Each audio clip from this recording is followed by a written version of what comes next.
ሰላም እንዴት አላችሁ? የተወደዳችሁ ክቡራትና ክቡራን የዩቲዩብ ቻናል ቤተሰቦች፣ እኔ በጣም ደህና ነኝ። ፈጣሪ የተመሰገነ ይሁን። እንግዲህ ዛሬ አንድ ሀሳብ ለማንሳት ነው የወደድኩት። ፍረጃን አስመልክቼ ጥቂት ነገር ከሰሞኑ ሁኔታ ጋር አያይዤ ለማንሳት ነው እንግዲህ ፍላጎቴ።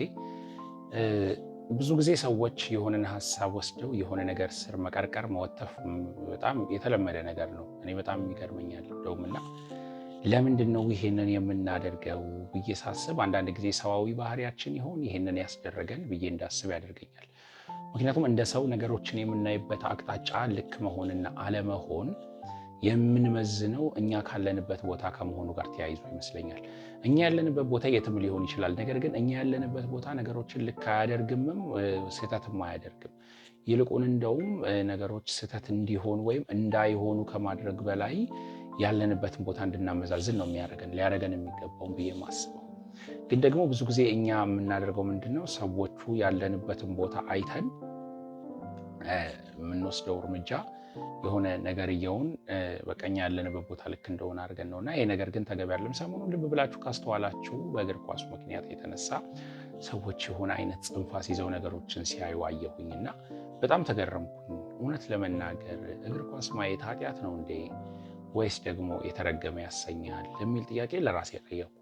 ታዲያ በስተመጨረሻ ለራሴ ያገኘሁት መልስ ይሄ ነው። እግር ኳስ ማየት ኃጢአቱም አይደለም የተረገመም የሚያሰኝ ጉዳይ አይደለም። እግር ኳስ ኢሞሽን እንጂ ኃጢአትም ጽድቅም ሊሆን የሚችል ነገር አይደለም። ምክንያቱም እግር ኳስ ሴኩላር ዓለም ላይ የሚደረግ ነገር ስለሆነ። እንደ ሀገርም ብናስበው ለሀገር እድገት ከፍተኛ አስተዋጽኦ ማድረግ የሚችል ትልቅ ቢዝነስ ነው እግር ኳስ። እንደነ ብራዚል አይነት እንደነ እንግሊዝ አይነት ሀገራትን ስናይ እንግዲህ አገራቱ በከፍተኛ ሁኔታ ቢዝነስ አድርገውት እያየን ነው ነገርየውን። እና ያንን ቢዝነስ አድርገው እየሄዱበት ያለበት ትልቁ ምክንያት ምንድን ነው ካላችሁ ስለ እግር ኳስ ያላቸው አመለካከት ነው። እና እኔና እናንተ ግን ዛሬ እዚህ እግር ኳስ የማዩ ሰዎች እንዴት ክርስቲያን ሆናችሁ እግር ኳስ ታያላችሁ? እናንተ የተረገማችሁ ናችሁ በእግር ኳስ እንደዚህ የምትሆኑ ምናምን ስንባባል እንኖራለን። እና እውነት ለመናገር እግር ኳስ ኃጢአት አይደለም፣ ጽድቅም አይደለም። በቃ ኢትስ ኦል አባውት ኢሞሽን። ሰዎች ይደግፋሉ። እኔ ትልቅ ነገር የምነግራችሁ ማንኛውም ነገር ለሆነ ነገር ማንኛውም ሰው ለሆነ ነገር ባሪያ ሊሆን የሚችለው ለዛ ነገር የተሰጠ መሆን ወይም ደግሞ መሰጠቱ ከልክ በላይ ሲሆን ነው። ይህ ማለት ለምሳሌ መጽሐፍ ቅዱስ የምትይዙበትን ጊዜ እግር ኳስ የሚጋፋችሁ ከሆነ አዎ መጽሐፍ ቅዱስን እያስተዋችሁ ስለሆነ ለዛ ነገር ባሪያ እየሆናችሁ ነው ማለት ነው። ነገር ግን ከእግዚአብሔር ጋር ያላችሁን ጊዜ በማይሻማ ሁኔታ የምታደርጉት ከሆነ ግን እናንተን የሚያሰቁሳችሁ ነገር አይደለም። ሲቀጥል እውነቱን የምነግራችሁ ለምን ተደሰታችሁ የሚላችሁ ሰው እናንተን ሊያስራችሁ አይገባም።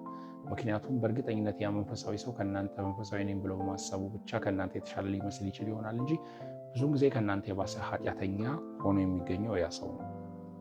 ምክንያቱም ሰዎችን በማማትና ሰዎችን ስጋ በመብላት እየኖረ ያለ ሰው እግር ኳስ ማየትን ኃጢአት ነው ብሎ ቢለኝ እኔ በጣም ነው የምስቀውና በተቻለ መጠን ሰዎችን መፈረጅ ብናቆም መልካም ነው ብዬ አስባለሁ። ፍረጃ ለማናችንም አይጠቅመንም። ሁላችንም ካለንበት ነገር ሳይሆን ከእውነት አንጻር ነገሮችን ብናይ ለሁላችንም የተሻለ ነው።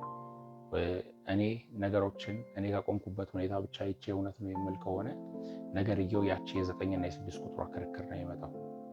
አስተማሪው 1 ቁጥርን ጻፈና 6 ቁጥርን ከዛ በኋላ በአንደኛው ሳይድና በአንደኛው ሳይድ አድርጎ አቁሞ ይሄ ስንት ነው ሲለው አንደኛው 9 አንደኛው ደግሞ 6 አለ። ታዲያ ይሄንን ያለው ሰው ማን ነው ልክ ብላችሁ ብትጠይቁ ሁለቱም ልክ ናቸው፣ ምክንያቱም ከቆሙበት ሳይድ ስለሆነ። ነገር ግን እውነታው ያለው ማን ጋር ነው? አስተማሪው ጋር ነው። ስለዚህ አሁንም የምነግራችሁ እውነታው ያለው እናንተ ጋር ነው። እውነታው ያለው ህይወታችሁ ጋር ነው። ህይወታችሁን አድምጡት። ህይወታችሁ የሚለውን ነገር ስሙ። እውነት ህይወታችሁ ልክ እንደሆናችሁ ከነገራችሁ ትክክል ናችሁ እንጂ ሰዎች ስለፈረጇችሁ አይደለም ልላችሁ እወዳለሁ። ቴንክ ዩ ሶ ማች